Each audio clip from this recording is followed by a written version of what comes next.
आज Indian naval ship Vikrant की commissioning के ऐतिहासिक अवसर पर माननीय प्रधानमंत्री जी का हम सबके बीच होना हम सभी के लिए एक प्रसन्नता का प्रसंग है। अपने बिजी शेड्यूल में से समय निकालकर आपने यहाँ अपनी गरिमामयी उपस्थिति प्रदान की है। मैं आपका हार्दिक स्वागत और अभिनंदन करता हूँ। अमृतकाल के प्रारंभ में आईएनएस विक्रांत की कमीशनिंग अगले 25 वर्षों में राष्ट्र की सुरक्षा के हमारे मजबूत संकल्प को दोहराती है। आईएनएस विक्रांत एक एस्पिरेशनल और सेल्फ रिलायंट इंडिया का एक एक्सेप्शनल सिंबल है। यह एक आइकन है राष्ट्र के गौरव का, राष्ट्र की शक्ति का और राष्ट्र के संकल्प का। इसकी कमीशनिंग इंडिजिनस वारशिप और कंस्ट्रक्शन की राह में एक अनप्रेसिडेंटेड अचीवमेंट है। जैसा कि आप सभी नेवी के ट्रेडिशन से अच्छी तरह अवगत हैं, ओल्ड शिप्स नेवर डाई। 1971 के युद्ध में अपनी शानदार भूमिका निभाने वाले विक्रांत का यह नया अवतार अमृतकाल की उपलब्धि के साथ साथ हमारे फ्रीडम फाइटर्स और ब्रेव सोल्जर्स को भी एक विनम्र श्रद्धांजलि है।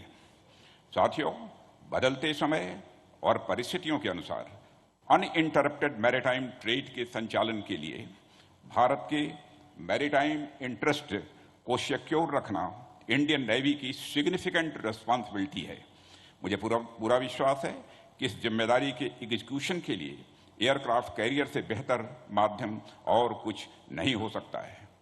भारतीय नौसेना नेशनल अथवा इंटरनेशनल लेवल क्राइसिस में फर्स्ट रेस्पॉन्डर के रूप में हमेशा तैयार रहती है। आईएनएस विक्रांत की कमीशनिंग से नौसेना की कैपेबिलिटी में और अधिक वृद्धि होगी।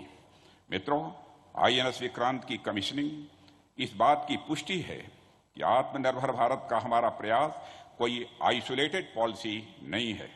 यह माननीय प्रधानमंत्री जी के नेतृत्व में भारत में हो रहे विशाल ट्रांसफॉर्मेटिव चेंजेस का एक महत्वपूर्ण हिस्सा है। इस विशाल लक्ष्य को प्राप्त करने के लिए सरकार ने health, education, agriculture, trade, transport, communication आदि समस्त क्षेत्रों में पाथ ब्रेकिंग चेंजेस किए हैं। डिफेंस सेक्टर की बात करें तो सरकार ने defence production policy and export promotion policy में सुधार किए हैं। डिफेंस सेक्टर में एफडीआई की लिमिट को बढ़ाया है और डिफेंस इंडस्ट्रियल कॉरिडोर डेवलप करने जैसे महत्वपूर्ण प्रयास किए हैं।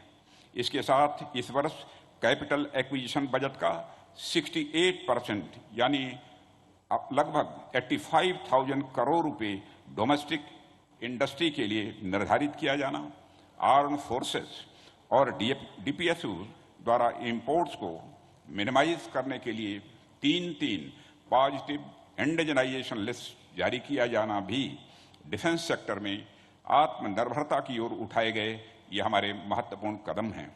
हमारा मिशन केवल मेक इन इंडिया ही नहीं बल्कि मेक फॉर द वर्ल्ड है। यह है पिछले वर्ष में हुए $400 बिलियन से अधिक के एक्सपोर्ट इसके प्रमाण हैं। हम जैसे जैसे $5 ट्रिलियन इकोनॉमी की ओर तेजी से आगे बढ़ रहे हैं, आने वाले समय में ग्लोबल ट्रेड में हमारा शेयर बढ़ेगा। ग्लोबल ट्रेड में शेयर बढ़ेगा तो इसका एक बड़ा हिस्सा अनिवार्य रूप से मैरीटाइम रूट से होगा। ऐसे में हमारी सिक्योरिटी हो अथवा इकोनॉमिक इंटरेस्ट, दोनों ही दृष्टियों से यह आईएनएस विक्रांत हमारे लिए अत्यंत महत्वपूर्ण साबित होगा, ऐसा मेरा विश्वास है। मित्रों, हमारे फ्रेंडली फॉरेन कंट्रीज के लिए यह कमीशनिंग एक आश्वासन भी है कि हम हमारी कलेक्टिव सिक्योरिटी की जरूरतों को पूरा करने में पूरी तरह से सक्षम हैं। हम एक free, open and inclusive Indo Pacific में विश्वास रखते हैं। इस संबंध में हमारे प्रयास माननीय प्रधानमंत्री जी के विजन सागर यानी security and growth for all in the region से गाइडेड है। इस ऐतिहासिक अवसर पर मैं इंडियन नेवी और कोचिन शिपयार्ड लिमिटेड के कोलैबोरेटिव एफर्ट्स की सराहना करता हूं। साथ ही महत्वपूर्ण प्रोजेक्ट से जुड़े समस्त कर्मयोगियों की भी मैं प्रशंसा करता हूं। Chief of the naval staff admiral R Harikumar और उनकी पूरी टीम की विक्रांत की कमीशनिंग में फोकस्ड इफर्ट्स के लिए मैं सराहना करता हूं। मैं पुनः माननीय प्रधानमंत्री जी के प्रति अपना आभार व्यक्त करता हूं, जिनकी लीडरशिप और डायरेक्शन के चलते आज हम इस मुकाम पर पहुंचे हैं। हम भविष्य में निरंतर आपके गाइडेंस की आशा करते हैं।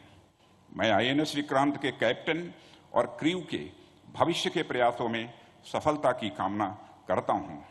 ईश्वर आपको हर परिस्थितियों में अजेय रखें। शं नो वरुणः may the lord of the water be auspicious unto us की कामना के साथ मैं अपना निवेदन समाप्त करता हूं। लोका समस्ता सुखिनो भवन्तु। वलरे नन्नी। जय हिंद।